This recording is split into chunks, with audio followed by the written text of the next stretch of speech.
Welcome to the Chevy Florida Insider Fishing Report, presented by Yamaha. Hello and welcome to the Chevy Florida Insider Fishing Report. I'm Captain Rick Murphy. And I'm Dave Ferrell. And you know, Dave, I'm sure you've heard, but our very own Brie Gabrielle won Miss Florida USA last weekend. We're peons now. I know, but there's a lot of people that are wondering what's going on with our co-host. And I'm going to tell you, the answer is... The answer is what? I am still here. Do not worry. I am here for you. What, do you think you were getting rid of me that fast or what? We weren't tried sure. our hardest. We weren't sure. Well, I'm here. Don't worry, I'm not going anywhere. But guys, it was an amazing experience, let me tell you. On Saturday, that is me, and I was awaiting my fate, and I was just in utter shock. My family, my friends, Rick, Kathy, you guys were there supporting me, and you know, it was so surreal. I just want to thank everyone for their support, even the fans on the show. They've been really super supportive. But as far as my journey goes this year, I'm going to be working with the Stop Bullying Now Foundation, which is something really close to my heart, and getting involved with the Florida community as much as I possibly can while promoting women and kids fishing as well as marine conservation. And then next July, Rick, I will be competing at Miss USA. We're not sure where the location will be, but I know it's in July, so just FYI, I will be gone for 2 weeks. Next year. So you have a whole year to prepare for me to be gone. Okay, I'm good with that. Are you good with that? I'm all right. All right. Congratulations. We are so proud of you, Brie. And on Thanks. behalf of all the fishermen in the state of Florida and the world that watch, we're really proud of you. Thank you. I appreciate that. But Rick, I might be Miss Florida USA and all, but we still have a show to do. That's right. So let's talk about swordfish. Well, you know, Brie, swordfish is a monster fish. We catch them in the daytime. Sports Fishing is showing us the pictures here. A few years back, they broke the code and they figured out how to catch these monster fish during the middle of the daytime. And now we're catching a lot of fish that are well into the 200, 300 pound class. The Stanzik family down in Islamorada were one of the pioneers of really spending a lot of time trying to catch out of Islamorada the fish during the daytime. And Richard Stanzik and his brothers, they really are the ones that pioneered it and really helped it take a big kick and get it started. All right, well, speaking of getting us started, way to go with that one. Starting us off tonight is Captain Jimbo Thomas in the Southeast region. So hop to it, Jimbo. There we go. Congratulations, Brie, and hello, Thank Rick you. and Dave. Well, yep, here in the Southeast region, the deep water is fairly close to shore. That makes both the nighttime and daytime sword fishing very convenient. Now, the swords are found offshore in 1,200 to 2,000 feet of water, which is roughly 14 to 17 miles offshore, depending on what part of the region you're fishing out of. And at night, the swords, they come close to the surface, where they can be caught by drifting a spread of bait staggered at different depths. You want to fish them from the surface down to roughly 300 feet. And the top baits for fishing at night are rig squid, live blue runners, speedos, and tinker mackerel. And then during the daytime, those same fish, they're down on the bottom, and we catch them by deep dropping. Since these swords are in such deep water, and we're using anywhere from 12 to 15 pounds of weight to get that bait down, most people, including myself, we opt to use an electric reel. Now, the most popular daytime baits are squid, bonita strips, and dolphin belly strips, but we've caught them on mackerel, bluefish, and ladyfish. So basically, I think they'll ultimately anything that they swim by. Now, whether you're fishing in the daytime or the nighttime, you want to fish with 50 to 80 pound tackle, use a long 250 to 300 pound monofilament leader, and strong 10-0 to 12-0 J or circle hooks, and you attach some lights up above the bait. Now, the moon phase plays a big role in how well these swords are going to bite in both the daytime and the nighttime. So some of the best sword fishing is 10 days before and 10 days after the full moon. And then right on the full moon, the bite is typically on the slow side. Now, some of these swords, like Rick said, can be huge. There have been a number of them caught in the 500 and above range. And the average is roughly 80 to 200 pounds. And if you are going sword fishing, in the next couple days at least, keep an eye out for anything floating or any bird activity on the way in and out from the swordfish ground, because there's been a lot of dolphin out there. Now, I got a photo. This is a throwback photo of myself, my brother Rick, and my good friend Captain Glenn Clyde with an estimated 300-pound sword that we caught about 6 years ago in the daytime, deep dropping there. All right, Jimbo, I know I'm going to do the Navionics, but let's wait until after you get done with the tarpon. So go ahead and tell me, and we'll get to the Navionics after tarpon. Go ahead. Tell me about the snapper fishing. You got it. Moving in a little closer to shore, the nighttime mangrove snapper bite has been really going off. Now, these mangrove, which have been in the 2 to 7 pound range, they're being found on the outside reef in 40 to 80 feet of water, and they start to bite just after dark, and they keep biting well into the evening. Look for marks on your fish finder, or just anchor up and let these fish find you. And then try to avoid anchoring on top of the reef, but instead look for some ledgy bottom with sea fans, just hard bottom on the outside edge of the reef, and fish with a knocker rig with just enough weight to hold bottom. Use a 30-pound mono or fluoro leader with 1/0 to 3/0 hooks. Now, the best baits for these mangrove snappers have been ballyhoo plugs and cut bonita. And if you got any lights on the boat, there's a good chance that pilchers and goggle eyes will show up, and you can catch those on a sabiki rig, put them back out for bait. Now, my good friends Captain Ryan Ormston and Chris Niederman, they're captains aboard the Party Boat Reward out of Miami Beach Marina. They've been doing night trips and finding plenty of mangrove snappers, along with a mix of yellowtail and muttons on the reefs right out in front of Government Cut. And they recommend to not put out any chum, because this will spread the fish out, also attract a lot of small stuff that is stealing your bait. And they say if your bait sits on the bottom more than 10 minutes without a fish, the bait has most likely been stolen. Now, the only drawback is that there's been a lot of bull sharks, and they've been eating a lot of those fish that are hooked. All right, let's go inshore. Yeah, Jimbo. You got it. Inshore, we have lots of choices, but we're going to go with tarpon. They've been plentiful in the inlets, off the beaches, and also around the intercoastal waterway bridges. The best fishing is going to be in the evenings using small live crabs and live mullet. In and around the inlets, look for rolling tarpon or marks on the depth machine and drift the area with the live crabs.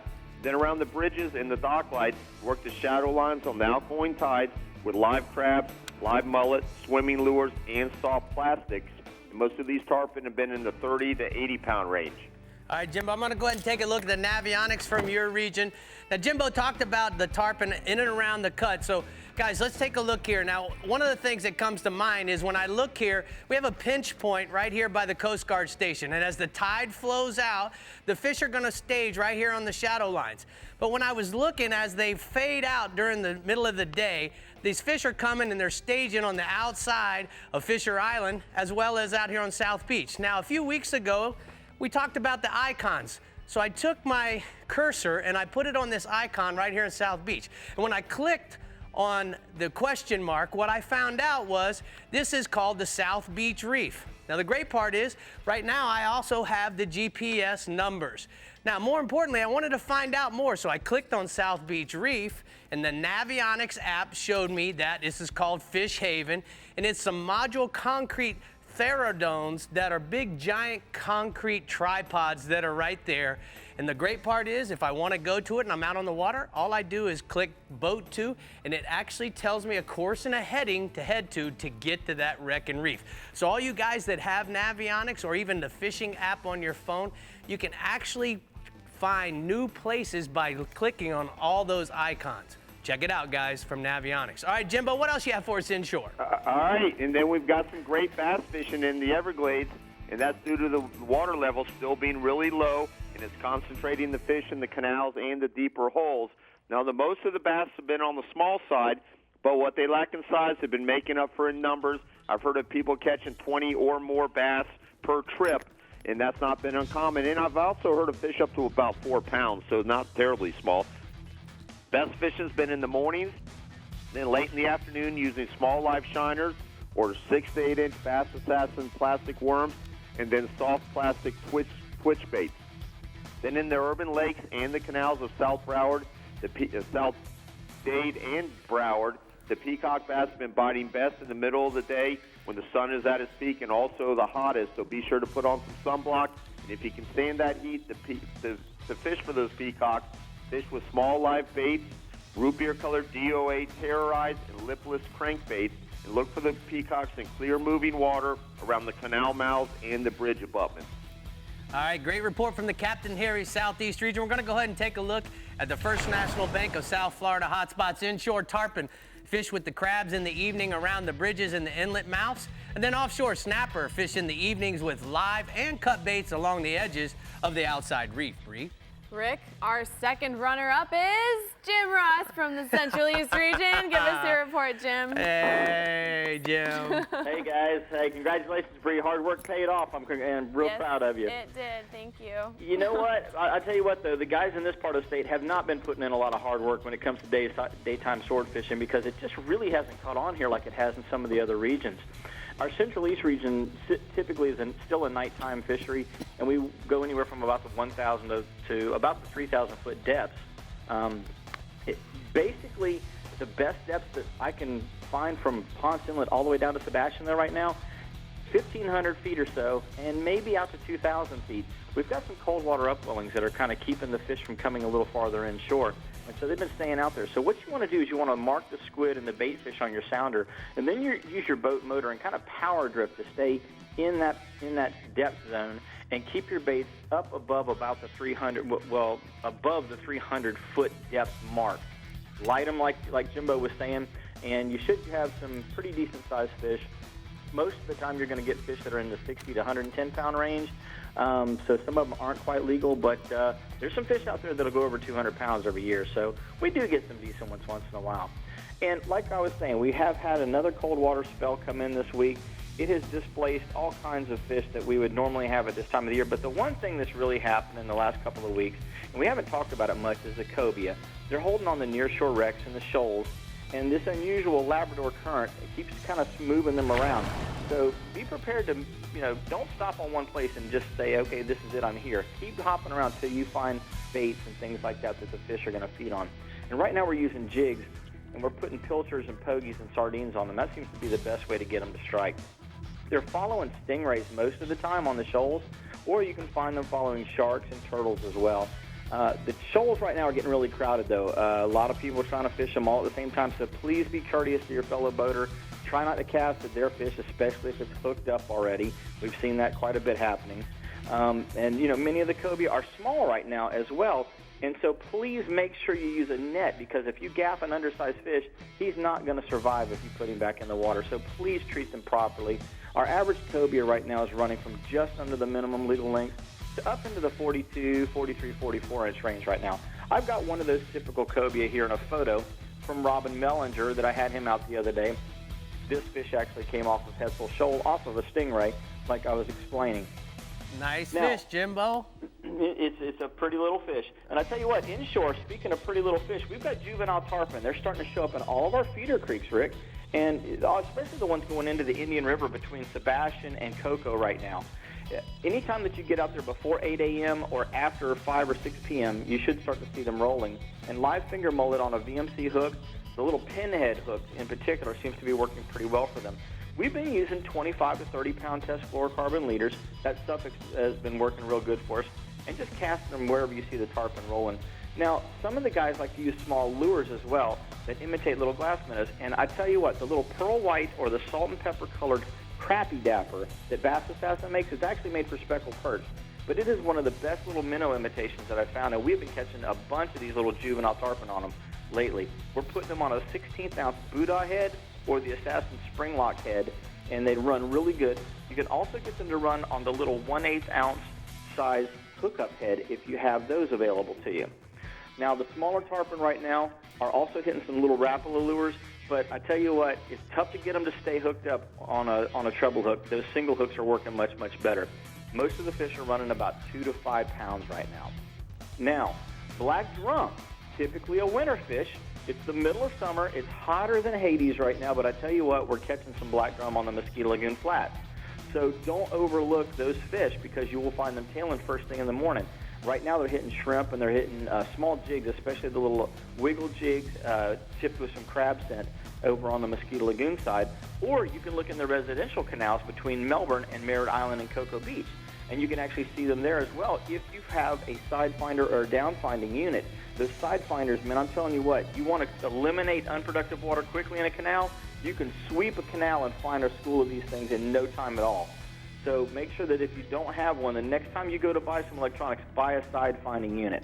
Right now we're using that same crappie dapper, or we're using shrimp on a jig head, and we're getting black drum in the 3 to 6 pound range, but a couple of them are actually up into that 10 pound mark.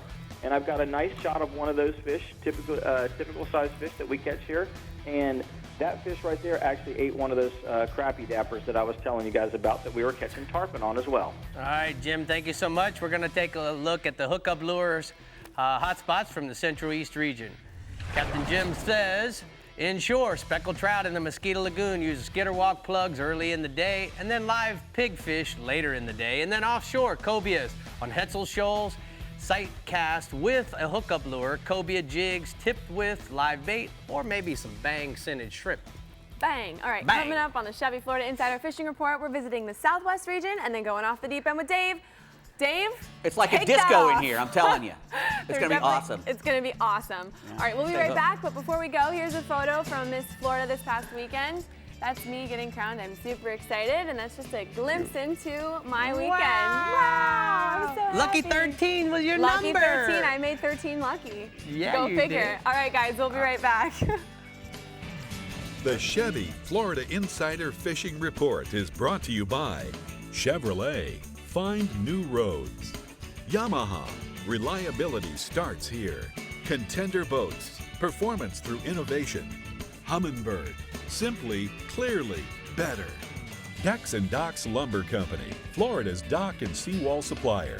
And King Sailfish Mounts. www.kingsailfish.com. When we created the Silverado Rally Edition, we figured, why stop there? These 4 new Silverado Special Editions are just the beginning. From the fastest growing full-size pickup brand of 2015, Chevy's Silverado. Or choose the Silverado All-Star with a total value of $8,000 when you finance through select lenders. And find your bonus tag and get $2,000 cash allowance on select Silverado crew cabs in stock.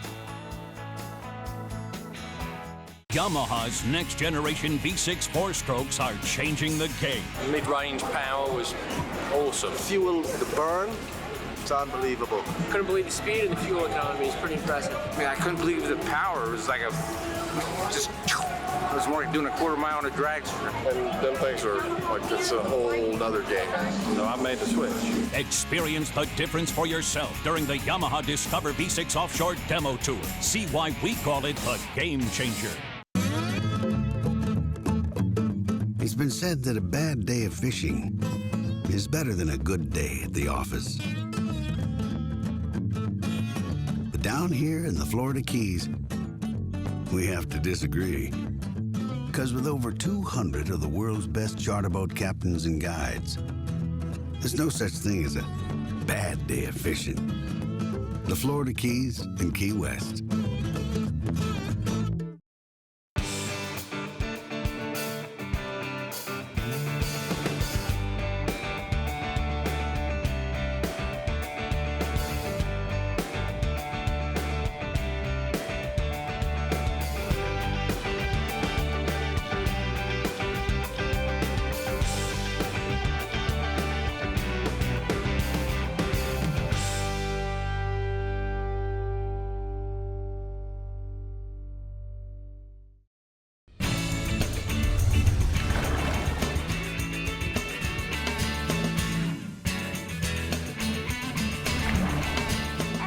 Time for the FWC News and Notes. On July 18th, there's a kids fishing clinic in Palm Coast. Also on July 18th, you can attend a boating class in Sarasota. And July 20th through the 24th, there's a saltwater fishing camp in Stewart. For more information, visit myfwc.com. But now it's time to go off the deep end.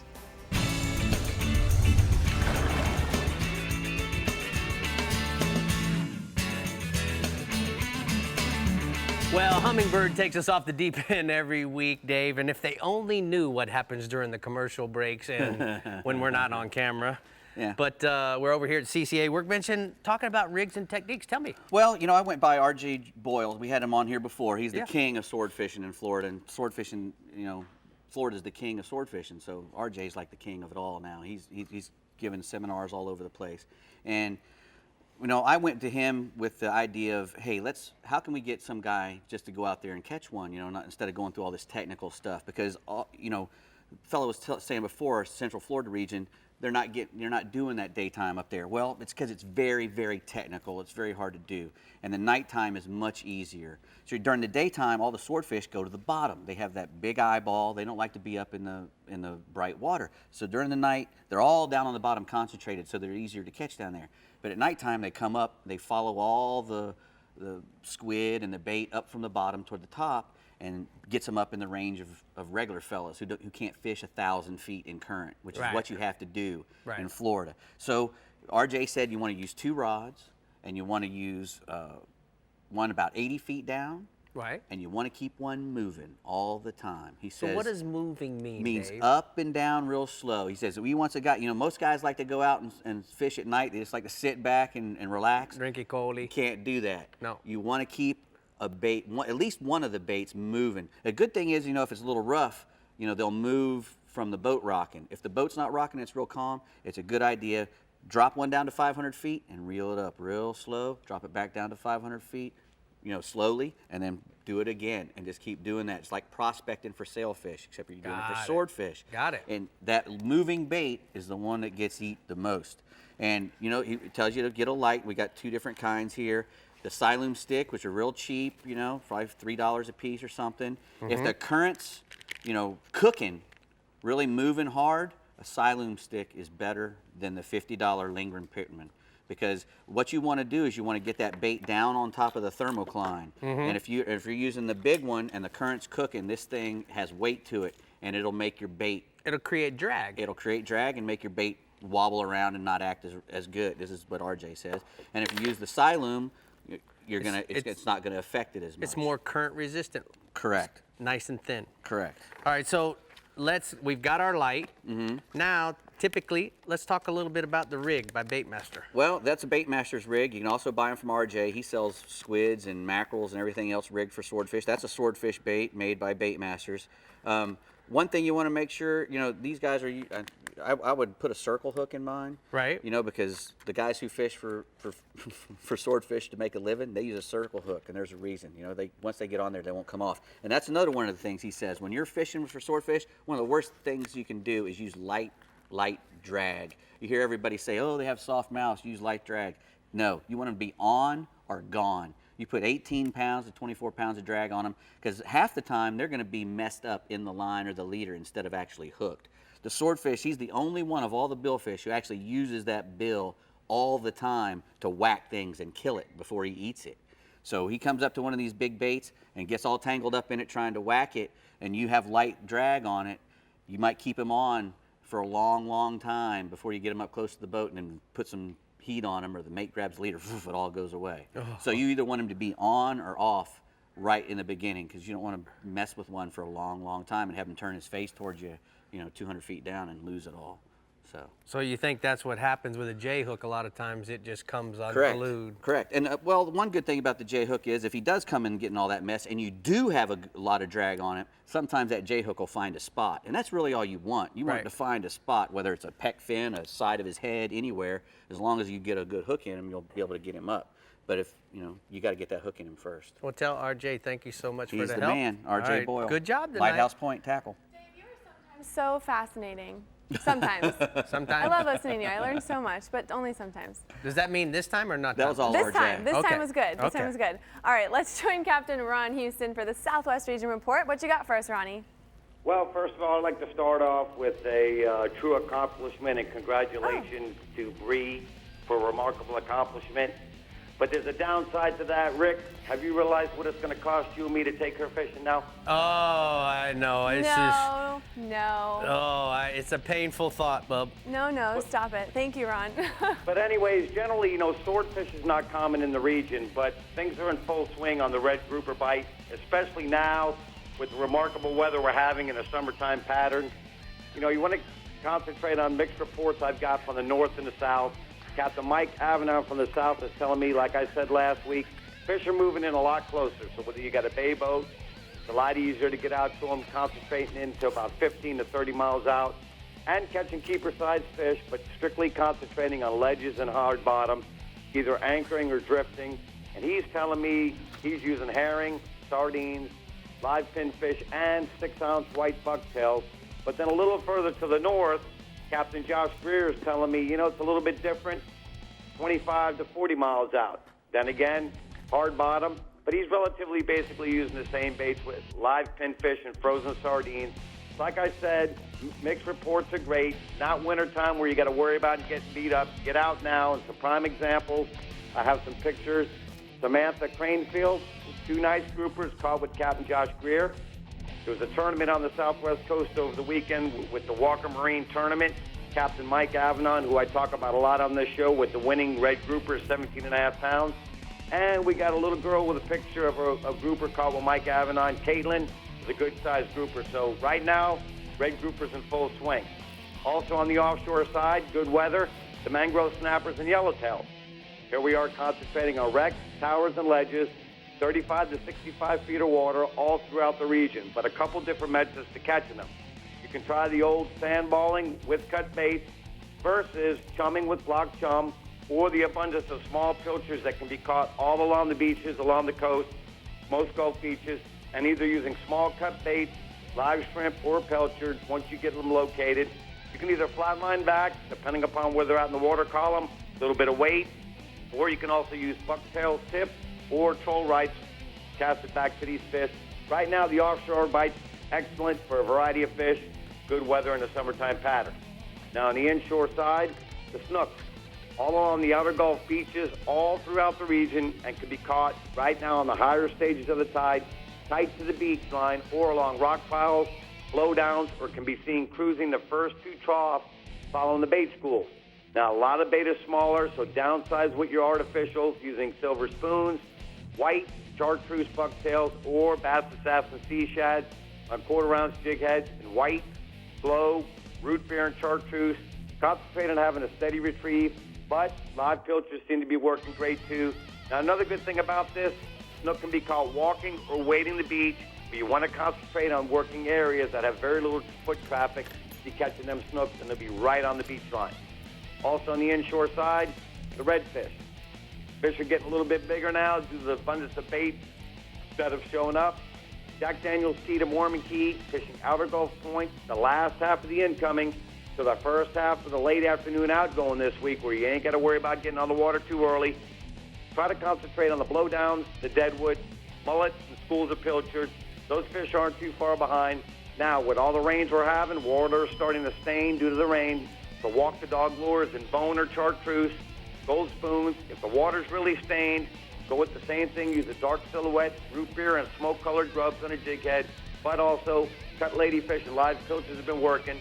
Good weather right now, summertime pattern, both inshore and offshore. Get on out and get you some fish this weekend. All right, great report, Ronnie. We're going to go ahead and take a look at the Florida Outdoor Experience hotspots from the southwest region. Inshore, tarpon. The nighttime bite from Fort Myers Beach to Punta Gorda, fishing intercoastal docks, canal mouths, seawall points, and bridge spans. And then offshore, permit Marco to Fort Myers Beach, fishing the wrecks 9 to 17 miles out using live crabs or dark-colored 3 to 4 inch weighted swim baits. Now we're over here at the CCA Star workbench, and Scott Edelman, did I say that right, Scott? Emmerman.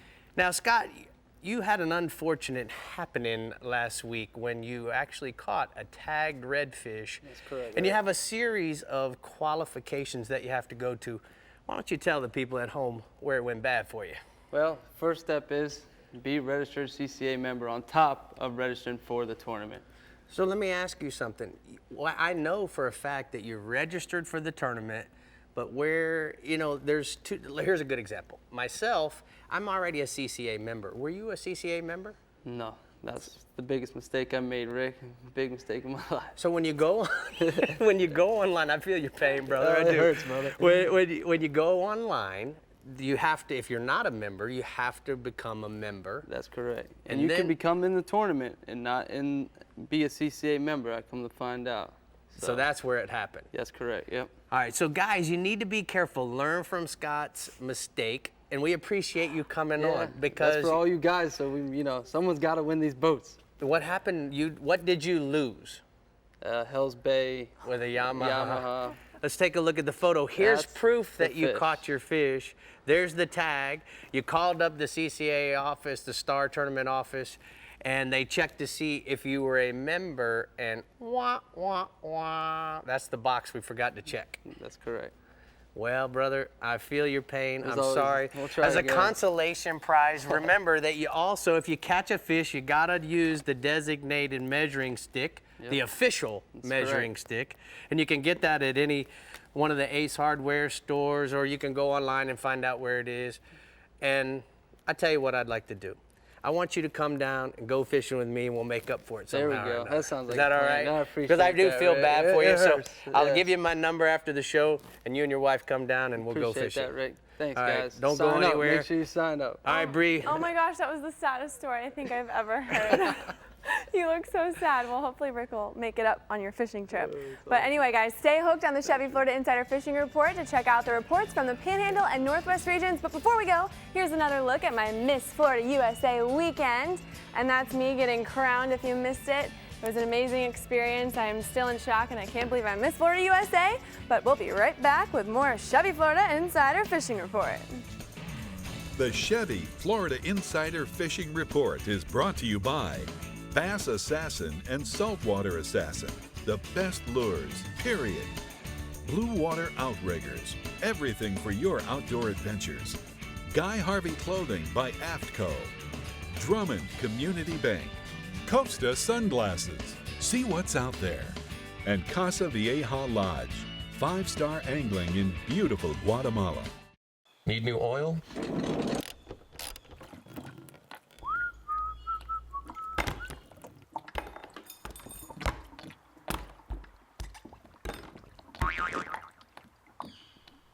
I know, I needed an oil change. Show your car some love. Get Valvoline oil and filters at Bennett. You want the protection, performance, and peace of mind only Valvoline can deliver. Bennett Auto Supply. Do it yourself, but not alone.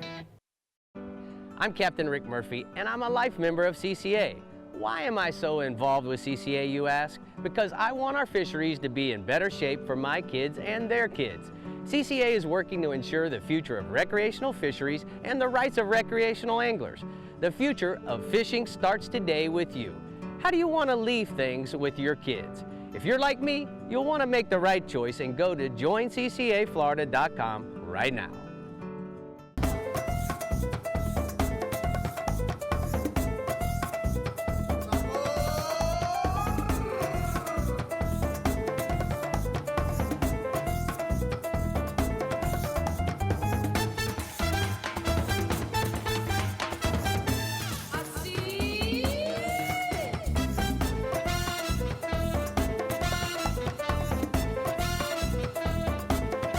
Casa Vieja Lodge, Guatemala. Can a truck change how people feel about a guy? We talked to real people, not actors. We showed them 2 pictures of the same guy in the same location. The only difference, the vehicle behind him. The guy with the truck would definitely have like a German Shepherd dog. I mean, come on. Like a tarantula, a rattlesnake. What kind of pet would this guy have? Maybe like some birds.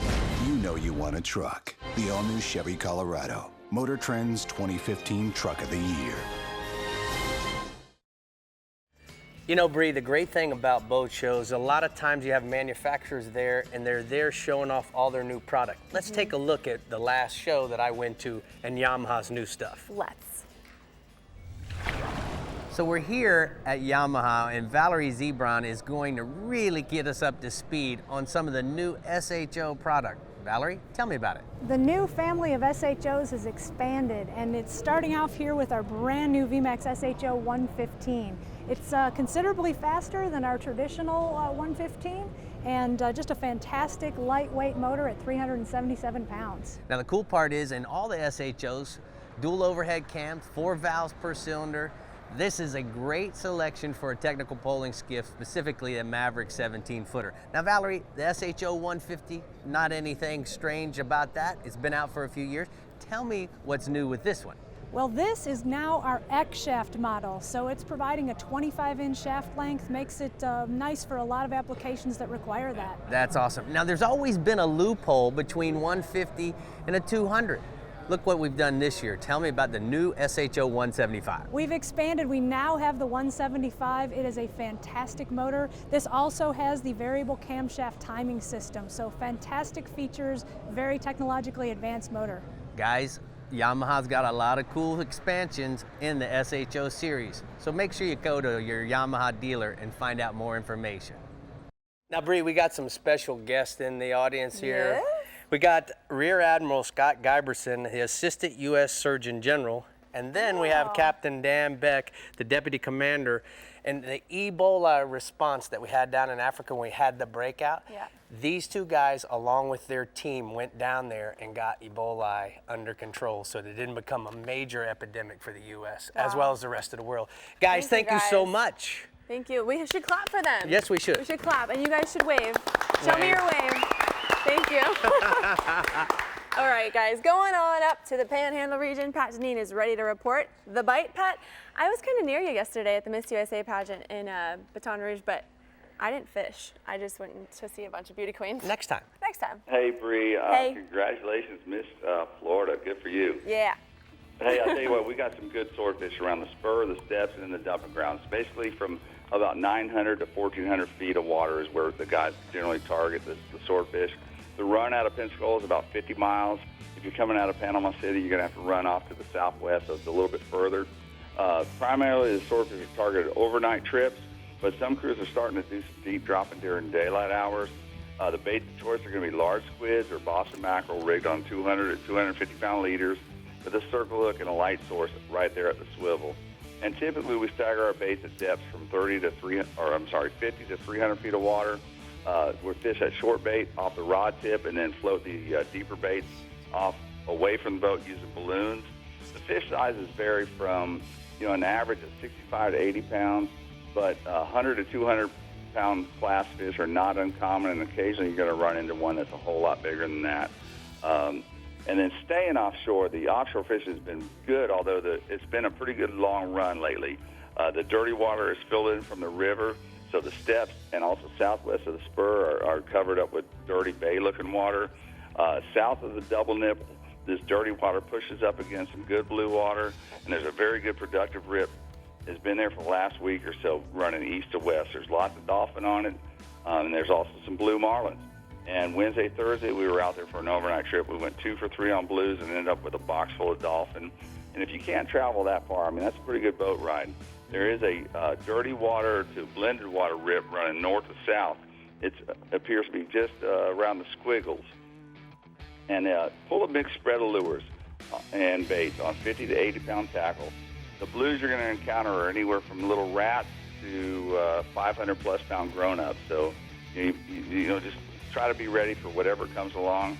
There's a photo of Nick Price. He's the mate on the swoop in Destin.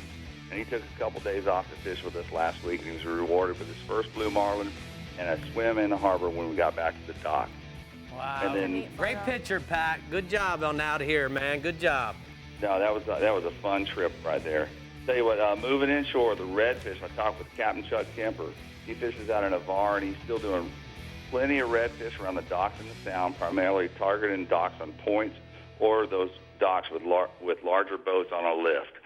Basically, he's looking for docks near deep water or docks that have a deep hole under the lift, and he's casting live baits, either free-lined or on a lightly weighted slip sinker rig. The dock reds are mostly wrasse or lower-end slot fish, but Chuck says when he can find big schools of menhaden out in the deeper parts of the Sound, he usually catches some overslot bull reds by dropping dead menhaden below the schools. And then the afternoon falling tide at Destin Bridge in Chattahoochee Bay, it's continued to be very consistent for upper slot and overslot fish using live baits on a slip sinker rig. And then staying inshore, the tarpon fishing has been best in the mornings before the sea breeze starts to kick up. There's been a steady flow of fish in schools up to about 15 or so. You got to anchor up on that second sandbar and sight cast to the fish as they cruise the bar. If the visibility is poor, it doesn't hurt to float a bait under a cork or something into an area where you can't see but where you expect the fish to be coming from. We've been rewarded several times this past week simply by having that bait out there in that blind spot. There's some smaller fish in that 50-pound range, but plenty of 90 to 100-plus pounders. And if you don't have a boat, you're not out of the game. You know, hit some of the piers. The Okaloosa Island Pier has been particularly productive, and they've got a tarpon tournament going on every weekend for the rest of the month. It's a pretty fun little thing, throwing a little bit of money, and it's a release deal. And they've been really catching the tarpons on Okaloosa Island Pier. And there's a photo of Jake Burris and it's a photo of a fish that Jake Burris caught. Him and his dad fished with me this week. He's traveling here for a baseball tournament. He's 12 years old. He caught his first tarpon, and his dad did as well. So that was a really fun trip. That's some good guiding there, Pat Tar. We're going to go ahead and take a look at the blue water outrigger hotspots from the Panhandle region. Captain Pat says that this weekend you need to go inshore tarpon fishing after dark on the end of that Oskaloosa Island Pier by freed line and alewives outside of the lights, and then offshore bull and billfish, dolphin. I messed that up. You see, I thought of bull dolphin as in troll the green, blue water, rip south to the double nipple. That's what threw me off the double nipple thing. Alrighty, we're gonna just move on. Let's venture into the Derringer Zone with Tommy Rick, Derringer in the Northeast region. Hey, Tommy, talk to us, buddy. Let's get me on my stuff. Guys. Hey, Rick. Hey there, Miss Florida. Congratulations. Hey, thank you. Hey, guys. You know, there's not a whole lot of people targeting swordfish in the strike zone Northeast region, but there is a core group of anglers that do get out there and catch them pretty good. I spoke to Paul Kasab, who's one of those guys. Now, Paul tells me that the best time of year to fish for swordfish is going to be the fall through the early winter, but you can catch them year-round. Now, he says that the moon plays a key role in that bite as well. Typically 2 days before the full moon is going to be the best bite, and the fish seem to bite best when that moon is rising, and the bite seems to quit right when it's set. Now, most anglers are targeting those swords at night, and Paul likes to start right before dark down in the south end of the region near the steeples. Now, he'll start in about 1,350 feet of water and drift north, ending up in St. Augustine sometime during the night. And he puts out at least 4 rods, and he fishes them at all kinds of varying depths from about 100 to 400 feet using balloons on top that are lighted with those glow sticks. And he's using about 80-pound tackle with a good-sized squid for bait on a 10-aught J-hook. Now, blue or green strobe light is also going down with that squid, and he's using about 24 ounces of lead to keep it down. Now, that rig sounds confusing, but it's actually more simple than it sounds, and it's really, really effective. Now, even less people fish for swordfish during the day in my region, but it's becoming more popular. Now, during the day, it's a different game, and Paul tells me that you're going to be using electric reels, and you're going to be fishing about 1,600 up to 2,000 feet, and you're going to drift baits real close to the bottom, so you're using up to 10 pounds of lead. Again, that's going to be rigged along with a light, something like a skirted bonita belly for bait. Now, the average sword in my region is going to be in the 60 to 100-pound range, with some bigger fish being caught as well.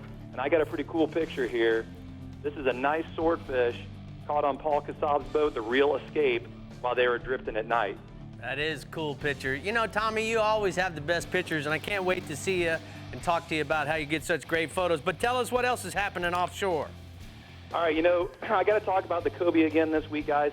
I spoke with Captain Steven Zapanik from LuckyBirdCharters.com, and he tells me the cobia are thick right now on all the reefs, wrecks, and natural bottom, 10 to 15 miles out from St. Augustine down to Flagler Beach. Now, the water along the beach has been pretty chilly, and it's made finding that bait a little tough right along the beach. But Steven says if you can find some pogies, live chumming over your favorite artificial or natural bottom has been bringing those cobia up, as well as quite a few amberjacks in those same areas. Now, you can also jig those fish up using bucktails or similar jigs, but Steven says he really is doing best with that live chumming. And he says those cobia usually come up in pairs or sets of 3, so make sure you got enough rods ready to go when they do come up. Now, moving inshore, you know, we've got another really good low tide early in the morning this weekend, and the redfish have been bunching up in both the creek holes and on the edges of the flats on that low tide throughout the whole region. Now, on my charters, we've been catching a bunch of nice upper slot reds on live and cut mullet. And like I talked about last week, if you catch a ladyfish, keep that and use it for cut bait as well. I like to use 20-pound fluorocarbon leader with a 3/0 VMC circle hook when I'm fishing with those live or cut mullet. And I'll use a couple of pinch weights about 6 inches above the hook. That way you can add or remove the weights easily, you know, depending on what kind of depth you're fishing. It's really a simple and very effective rig. Now, just about all the creeks in the region will be holding those reds right now, but it seems like the ones that are closer to the inlets, where we're getting that cooler beach water flushing in and out, those are going to be the best places to find those fish. You're You're going to want to look for big concentrations of mullet on that low tide, especially around any kind of oyster bar. Put your bait right up there, and you're going to find some nice slot redfish. Now, speaking of slot redfish, I got a picture here. This is James Revels and his dad Tony there in the background with a nice slot redfish he caught with me the other day, using that simple mullet and a circle hook rig that I just talked about before. Good job, Tommy. All right, now also trout. You know, with these cooler beach water temperatures making their way inshore, the trout bite has also been picking up. I spoke with Captain Rob Bennett from CoastalFishCharters.com, and he's been catching some nice trout on his trips this week. Now, Rob's fishing that incoming tide right along the intercoastal, and he tells me that if you find that cooler, cleaner water running along an oyster bar or a point, and it has some finger mullet on it, that's going to be the perfect recipe for those trout. Now, he's fishing in about 2 to 5 feet of water with a live mullet or mud minnow on a circle hook under a popping cork. He likes to set up and let that cork drift down current while in free spool right along those oyster bars and points. Now, I've also been catching some nice trout on my charters up shallow on the flats this week in St. Augustine while we've been looking for those redfish. Now, they've been eating the same cut and live baits, and they seem to be hanging in there with those redfish in the same little areas.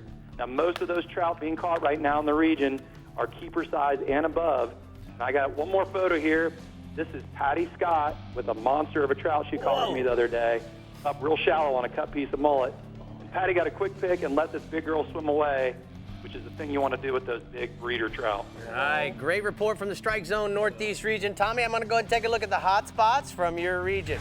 Captain Tommy says inshore, redfish and trout on the ICW tide early in the morning. Look for the cleaner, cooler water in the creeks and flats near the inlets. Use live or cut mullet near any oyster bar holding bait. And then offshore, cobias on the nearshore reefs and wrecks 10 to 15 miles out from St. Augustine to Flagler Beach.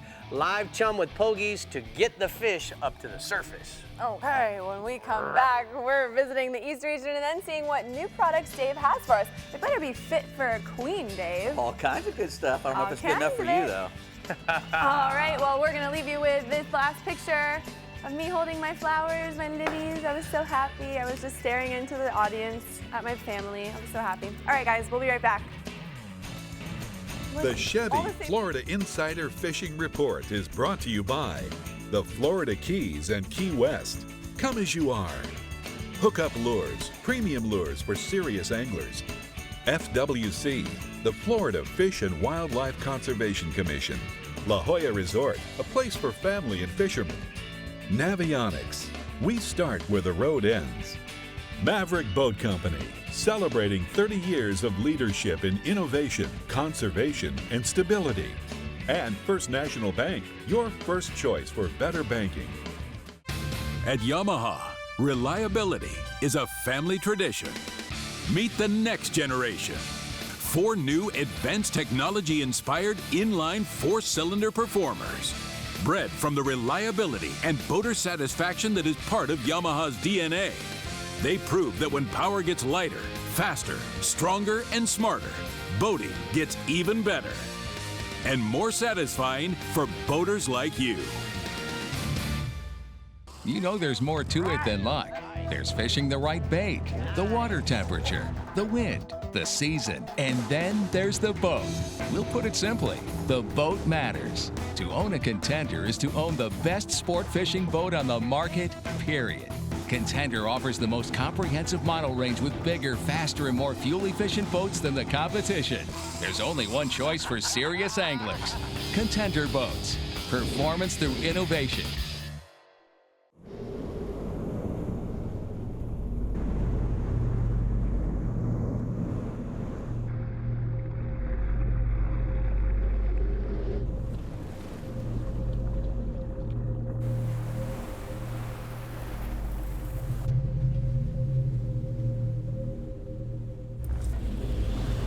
All fishermen are created equal. Some just use better fishing line.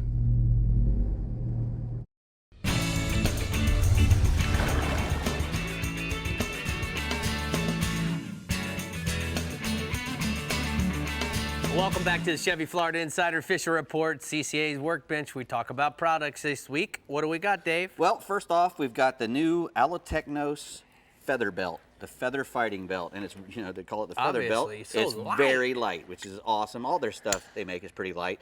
But that's made out of 6082 aluminum. It's got all stainless steel components inside, stainless steel bolt and lock nut and whatnot. The little pad there, the soft pad, is once it gets nasty and old, you can change that out. You can probably wash it a couple times before you. Oh, that's want nice. to. Yeah, It comes off. Comes off, and you can replace it. You can get another one from them. It's got the nice Delrin snaps, which I like. You know, that easy adjust it. You adjust it and then just pop them. Great stuff from Technos. They make rods and reels too. I mean, reels too. So, you know, they're good at making aluminum stuff. Made in Italy, which is good stuff. Very light, good for you. Okay. All right, we got this is the Vamp. I was looking for bucktail jigs not too long ago for our cobia show, and I came across this thing. I said, man, I'm gonna put this on new products. The thing But about Dave, this jig, it doesn't weigh anything. it's light, you know, and what it's good for is, you know, sometimes you'll throw a jig in the water and you got a cobia and he's trying to catch up with it when the sucker's hauling butt to the bottom. This thing doesn't sink as fast. So if you're out there, you know, wanting to catch a cobia and the cobia's staying on the surface, you can work that thing a lot better. So it's, you know, it's a very unique bucktail. It's not like the old kind. Does it swim this way up, you think, Dave? No, I don't think so. Swim it like a lure? I don't think so. It would probably help if you might read the directions, just like I did. if I learned how to pronunciate I did read all the directions versus Ebola. But I didn't put it in the water, so I don't know what it'll do. But I thought it was cool, and you know, it comes with either a swinging hook or the fixed hook like that. It's got a little Pyrex rattles inside there. Oh yeah. So it makes a noise. I like it. Got a great big eyeball. All right, that's the new Storm lure. This is the Topwater 13.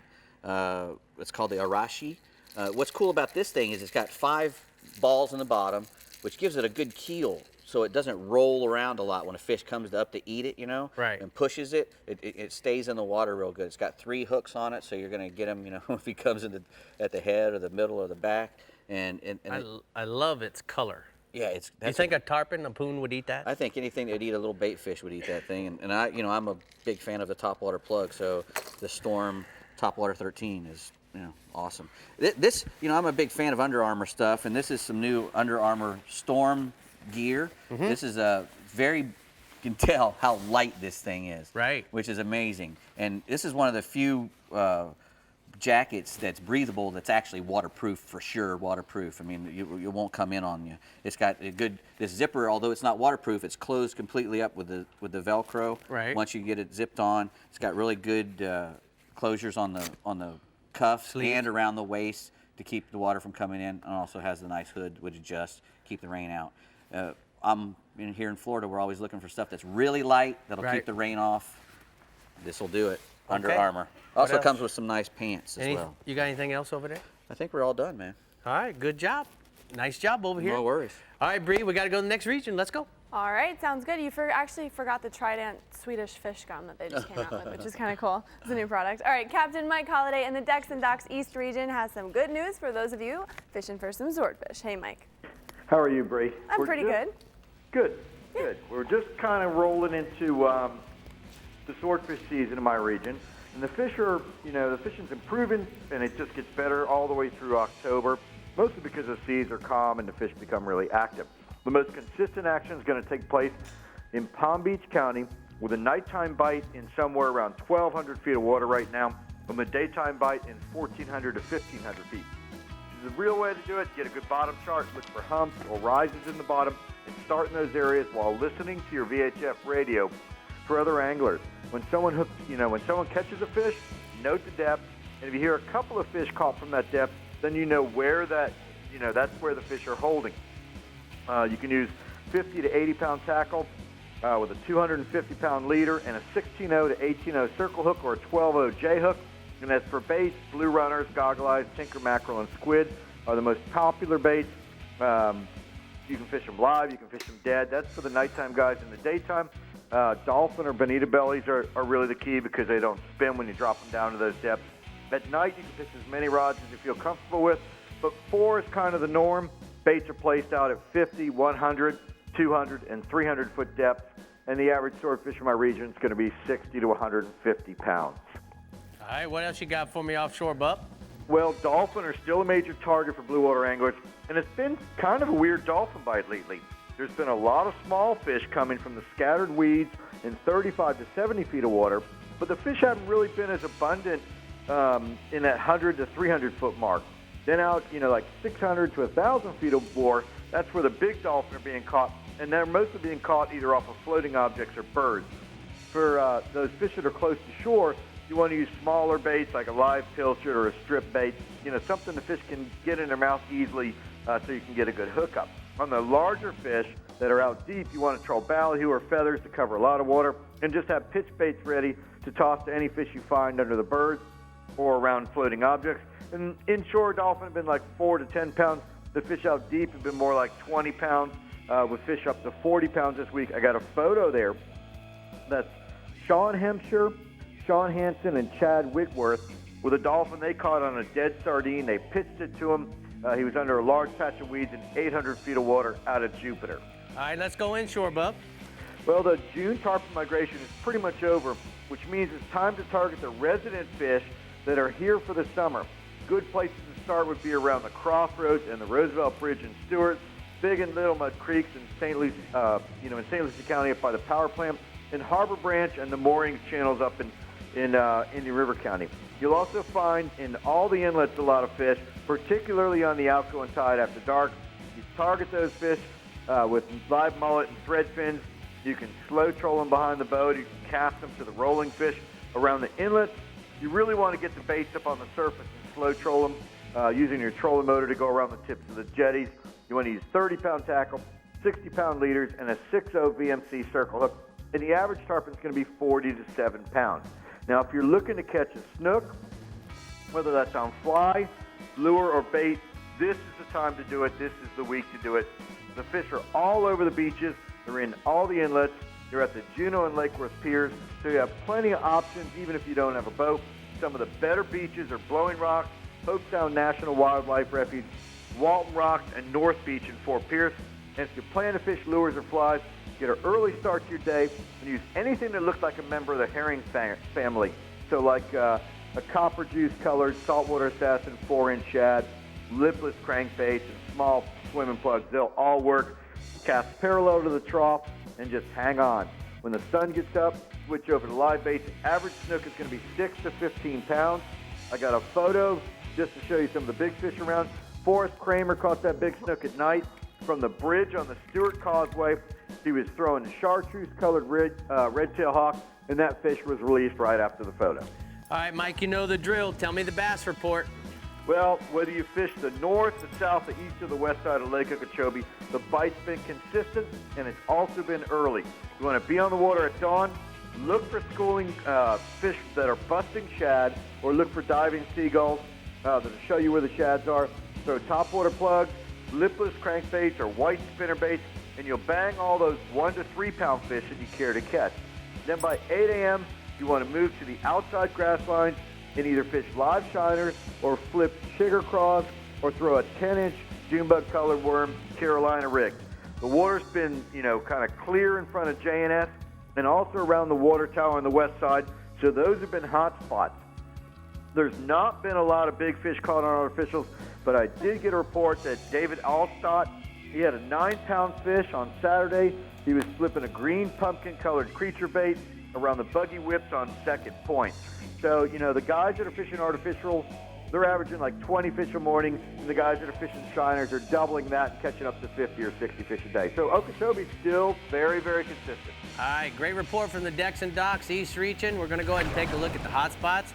Captain Mike says inshore, catch and release snook, fish along the beach from Jensen Public Beach south to Sam Pebble Condo, copper juice assassin sea shads, 5-inch white shads, and then live pilchards, and then offshore. Cobias on the stingrays near the beach off of St. Lucie County, chartreuse jigs, and live pilchards are going to work for those guys. That sounds good. You won't want to miss the Keys and Central West region reports when we motor back only on the Chevy Florida Insider Fishing Report. We're going to look at another photo. And Rick, I want you to explain this one. What am I thinking? That's the queen sitting on her throne. That's what you think. That is absolutely correct. We'll be right back. Love it. The Chevy Florida Insider Fishing Report is brought to you by Rapala. Catch the latest at Rapala.com. StarTron. Cures and prevents ethanol fuel problems. Yeti Coolers. Built for the wild. CCA Florida, the voice of recreational anglers for over 30 years. Strike Zone Fishing, your fish hunt paddle store. Guy Harvey, marine wildlife artist and conservationist. and Sea Sucker vacuum mounting systems. Serious fishermen demand quality equipment on their boats and on shore. That's why Florida boaters have trusted Decks and Docks for over 20 years for dock lumber, hardware, and accessories. Tough products that stand up to the roughest environments, and elegance to please the most discerning homeowner tastes. Decks and Docks, supplying waterfront customers with lumber, decking, and seawall, with 10 locations across Florida. Can a truck change how people feel about a guy? We talk to real people, not actors. We showed them 2 pictures of the same guy in the same location. The only difference, the vehicle behind him. The guy with the truck would definitely have like a German Shepherd dog. I mean, come on. Like a tarantula, a rattlesnake. What kind of pet would this guy have? Maybe like some birds. You know you want a truck. The all-new Chevy Colorado. Motor Trend's 2015 Truck of the Year.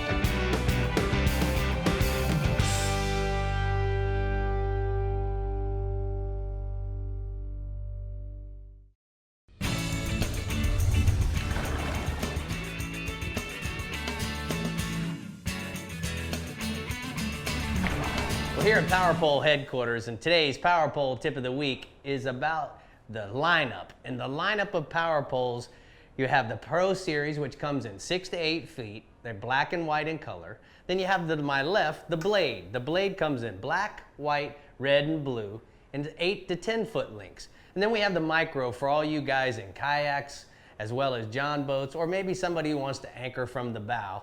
And we have a stake that you can do up to 8.5 feet on that. And then we have the Sportsman Series, which comes in black anodized, and that's the only color, and 8 foot. Now for you lightweight guys, the Signature Series is perfect for your small technical poling skiffs. All of these come with feature Sea Monster, as well as a variety of different remotes. So you can put your remotes or your foot switches up on the top of your tower or someplace on the bow, and it gives you great power pole control. And that's today's Power Pole tip of the week. Power pole control. That's it. They got a power pole for any need that you have. So remember that, guys. Just go get one. It's that simple. Power pole control. All right, let's check out what's happening in the Keys region with Randy Tao this weekend. Hey, good evening, fish fans.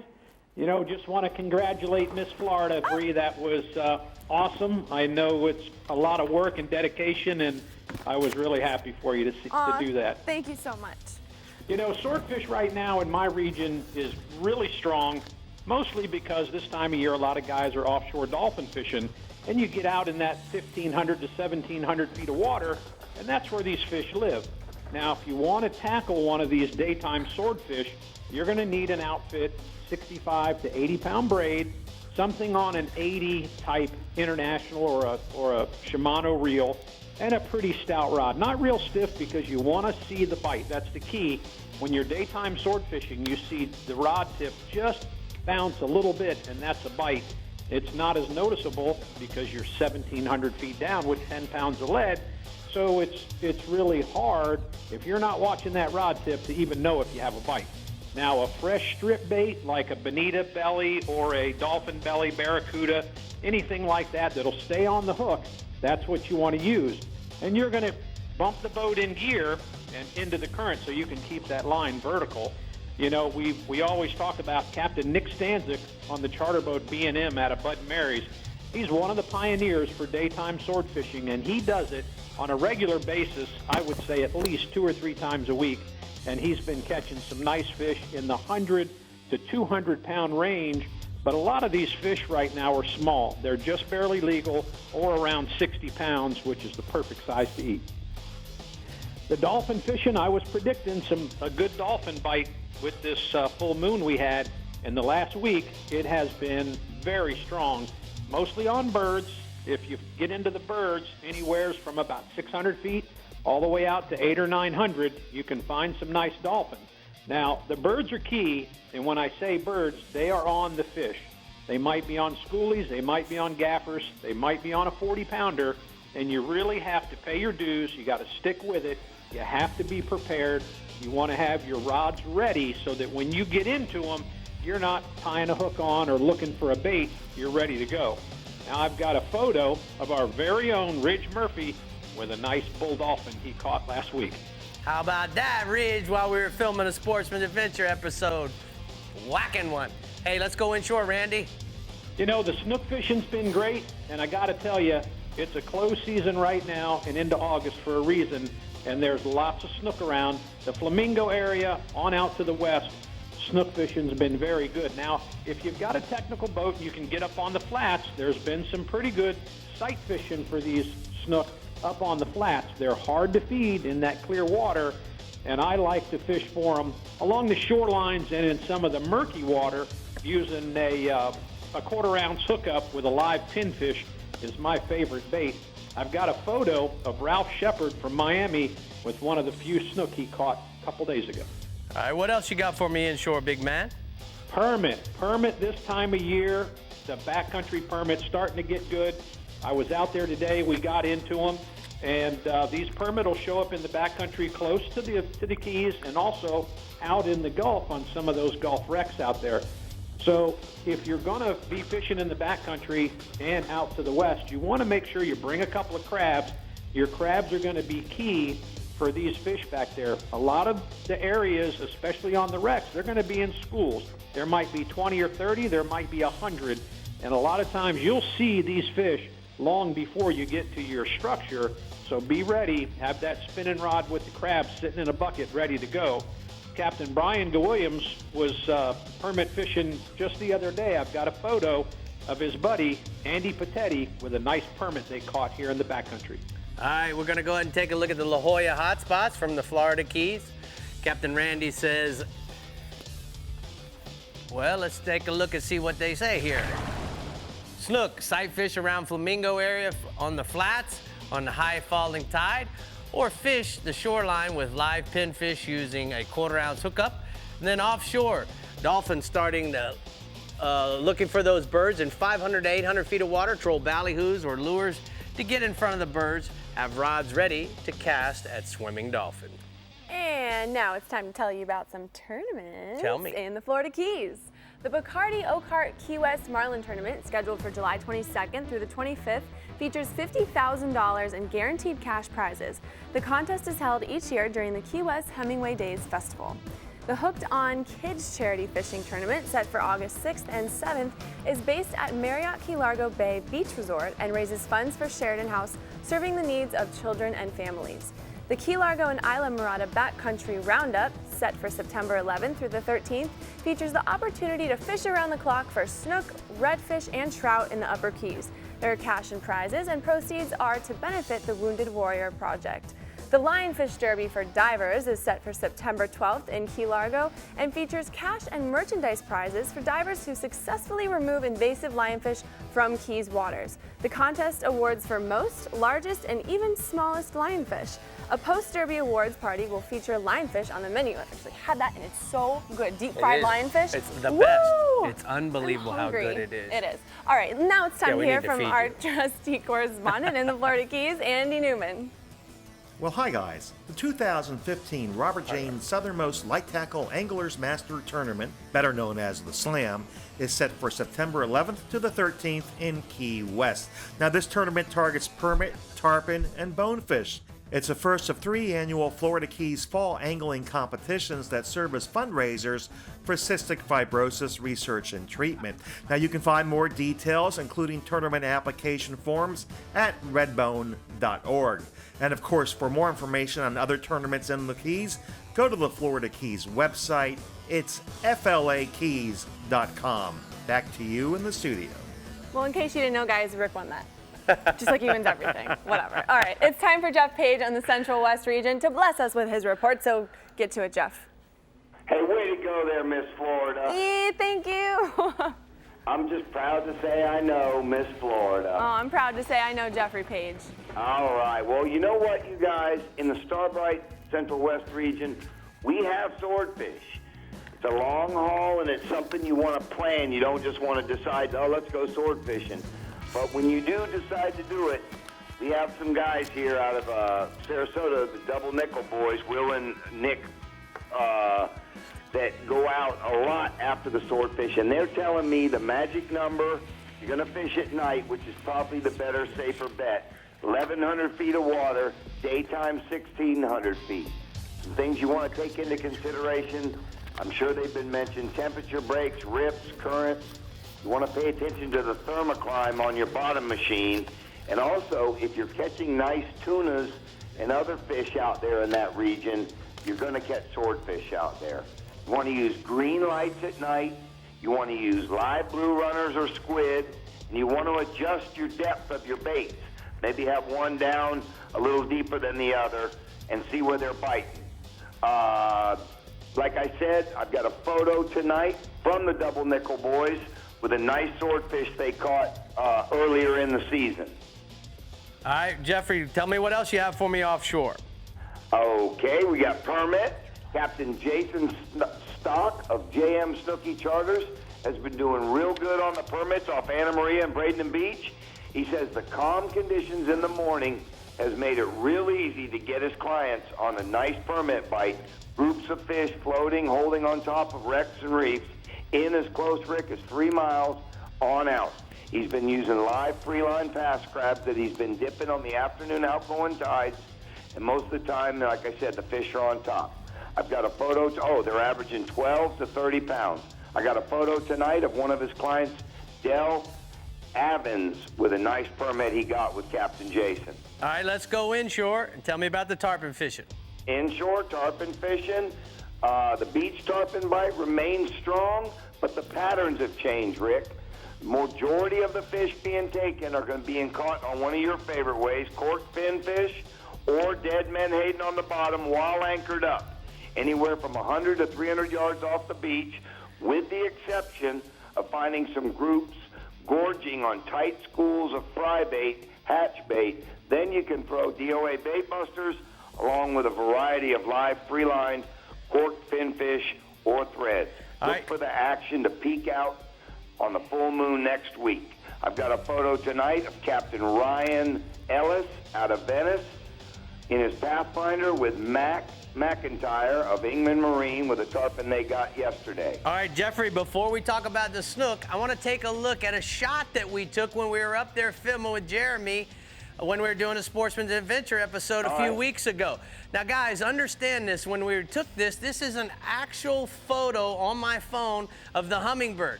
Now, as you can tell, it was 7:35 in the morning. We were drifting through the pass at 5 miles an hour. The temperature of the water was 80 degrees. But note, it's 40 foot of depth. The great part about the hummingbird in the down imaging, I could actually pinpoint the individual fish and note that they were up from the bottom up to 10 feet off of the bottom in the 30-foot range, and I was able to adjust the way I was fishing. All right, Jeffrey, tell me about the inshore fishing on the catch and release stuff. Snook fishing remains strong with lots of different ways to catch them.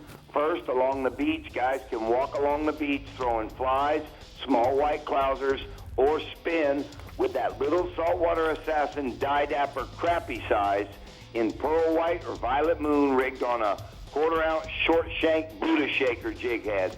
Second, easiest way is load up with pilchers, which have gotten a lot easier to find, Rick. They're all over the beaches. The one tip I want to give the folks is to use a quarter-inch cast net because the baits are a little smaller than they were back in the spring. A lot of the areas you can catch them along the beach or the flats just inside the passes from Gasparilla to Passage Key. Remember, the bait's smaller, so you want to use a little bit smaller of a hook, like a number 1 or a number 2 versus a 1-0 or a 2-0. The last part is the nighttime fishing has been really good, and the key to that has been a strong outgoing tide.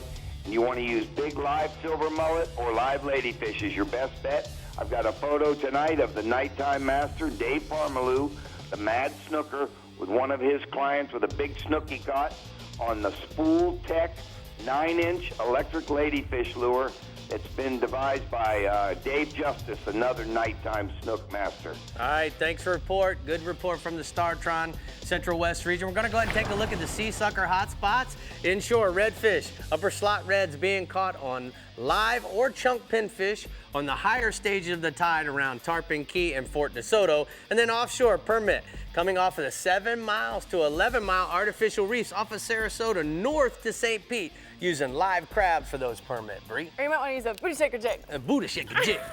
Be careful, you're booty shaking me right off of the set. I would love to. Okay, Floridians, with one captain left and a Costa Conservation minute tip to go, stay hooked on the Chevy Florida Insider Fishing Report. And on our way out, we're going to look at one last picture from Miss Florida, and those are all the beautiful women that competed with me. That's first, second, third, and fourth runner-up. And of course, yours truly, Miss Florida USA. We'll see you in a minute. The Chevy Florida Insider Fishing Report is brought to you by Chevrolet, find new roads. Yamaha, reliability starts here. Suffix, the world's most hardcore fishing line. The IGFA, conservation through education. Get your hands wet. Florida Outdoor Experience. Captain Harry's Fishing Supply Company. Best parts, best prices. Bennett Auto Supply. And there's no stopping Okuma. Introducing Helmmaster, Yamaha's first fully integrated digital boat control system. With Helmmaster, you can start your outboards with a swipe of a paw and control them with a single lever. Outboard trim and steering friction adjust automatically as you accelerate and decelerate. Adjust engine speed with the touch of a button. The Helmmaster joystick provides the means to navigate and dock precisely with confidence and ease. Take control of your next vessel with Helmmaster at your command. Inside you, there's an outside you. A you that takes the road less traveled than the road less traveled, and finds the comforts of home extremely uncomfortable.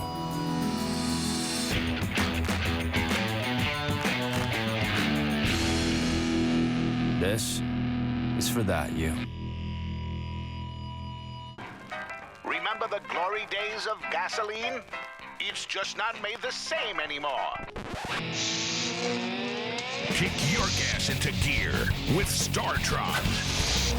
Pump up the performance in all of your engines. Cure the problems of ethanol with the power of enzymes. And maximize your mileage every time you drive. Kickstart your engines with StarTron. Nice! Chevy's got 3 great deals to choose from this summer. Which works the best with your budget? I'm drawn to the 0%. $1,000 cash back. I've never ever thought about leasing a car until I saw that deal. Which one's your favorite? 0%. $1,000 always looks nice going in my pocket. Sorry, I changed my mind. Now let me tell you something that's super cool. You can choose any one of these deals on any of these cars. Seriously? It's gorgeous, man. This is a nice car. Oh, I like this stitching. It's an easy choice. Find your tag and choose your deal for an extra summer bonus. Yeah, this thing's pretty sweet.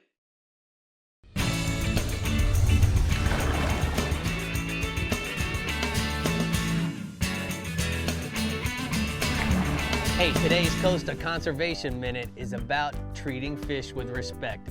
Now guys, understand that some of the fish that we call trash fish are fish that can really save the day when it comes to being out there on the water.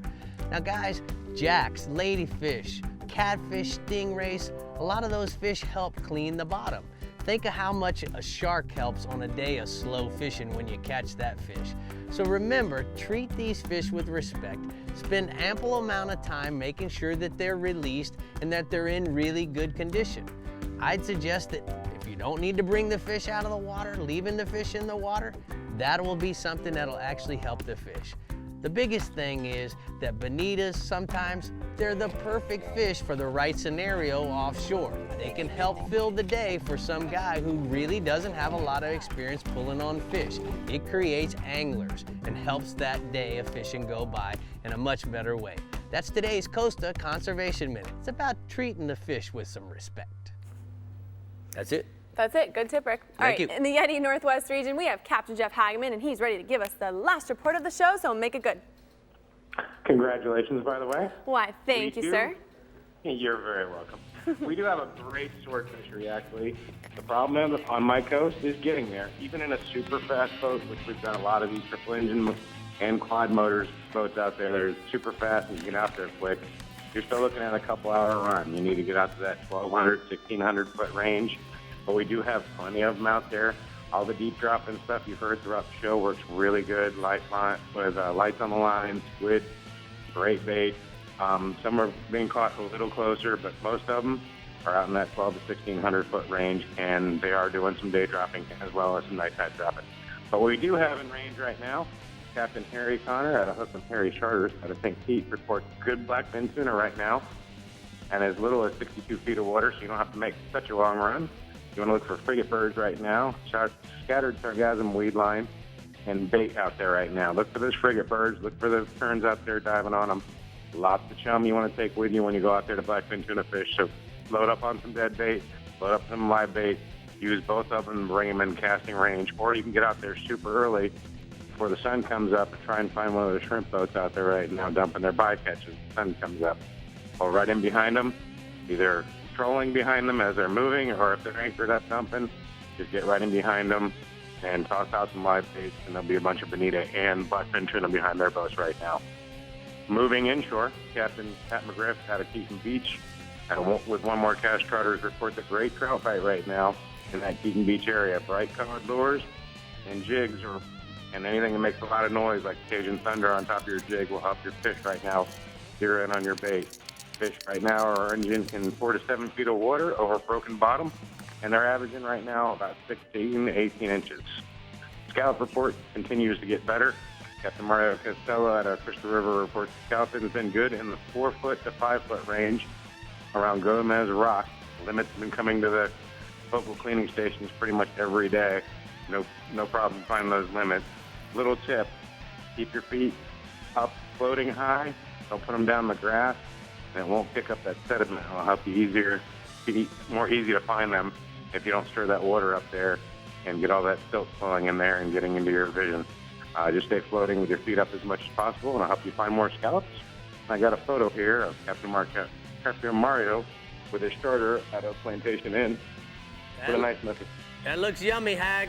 Great report from the Yeti Northwest region. We're going to go ahead and take a look at the Drummond Community Bank hotspots inshore. Redfish on the top of the tide. Use cut pinfish or ladyfish for bait. And then offshore, snapper on the high relief structure in 40 to 70 feet of water.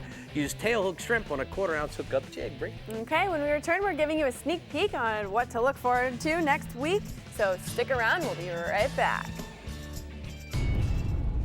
When we created the Silverado Rally Edition, we figured, why stop there? These 4 new Silverado Special Editions are just the beginning. From the fastest growing full-size pickup brand of 2015, Chevy's Silverado. Or choose the Silverado All-Star with a total value of $8,000 when you finance through select lenders. And find your bonus tag and get $2,000 cash allowance on select Silverado crew cabs in stock.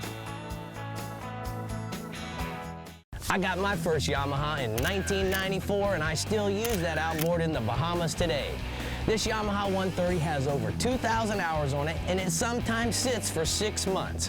I can always depend on it starting and performing like it did when it was new. Everybody knows Yamaha stakes their reputation on reliability, and for me, that Yamaha 130 is living proof. So if you're considering a Yamaha, I can tell you that reliability and performance is something that you can count on for a long time. Forage fish are small fish that hold marine food webs together. Put simply, forage fish like pilchards turn sunshine into snook. The IGFA and other conservation organizations are working with the FWC to improve forage fish management in Florida. Ensuring that there's enough food in the water for our game fish will maintain Florida's legacy as the fishing capital of the world. Visit floridaforagefish.org to learn more and to sign the Forage Fish Pledge. Thanks for tuning in to the Chevy Florida Insider Fishing Report. Be sure to like us on Facebook and follow us on Instagram and Twitter to keep up with our captains, contests, and appearances. You never have to miss a show. You can find full episodes of the Chevy Florida Insider Fishing Report right on your YouTube channel. And make sure to check out our website for fishing reports in your region. Visit www.ChevyFloridaInsiderFishingReport.com for everything you need to know to stay hooked up. Next week on the Chevy Florida Insider Fishing Report, it's all about spearfishing. Be sure to tune in to SunSports every Thursday. Plus, you can catch repeats of the Chevy Florida Insider Fishing Report on Fridays and Saturdays. Check your local listings 4 times. Spearfishing? Like Spearfishing. Spearfishing. Like that. Here at the Chevy Florida Insider Fishing Report, we're proud of you. So we thought we'd relive it with you. Oh, thank Put you. it like that. That's Thank it. you so much. Thank you. Oh my gosh, I actually didn't do that. I was pretty good. Wasn't I good? I didn't you look were like the a best. bumbling You idiot. were the bomb. I was You the were the bomb. bomb. I was the bomb. I got this, and I got this, and I'm Yeah. happy, and I'm still here. No worries. Thank you for your support. I appreciate I'm surprised you didn't fire Look, me. how do you say He would you're totally welcome? fire me. No. He would totally fire me. Hey, we're very, very proud of you guys. And Yes, then more, and thank the audience, more too, importantly, for we got a being little here. special little audience, a real special little audience. Yes, I got they are Dr. very Franconi special. in the back row. That guy's been fixing my teeth since I was old enough to stand up. Well, maybe we'll have to go to him before his Miss USA. cousin? Yeah. Yeah. All right. All right, guys. gonna do We will Miss see you next USA week for the for teeth. some spearfishing. Bye-bye. Bye, guys. Thank you so Bye. much. Bye. Mwah.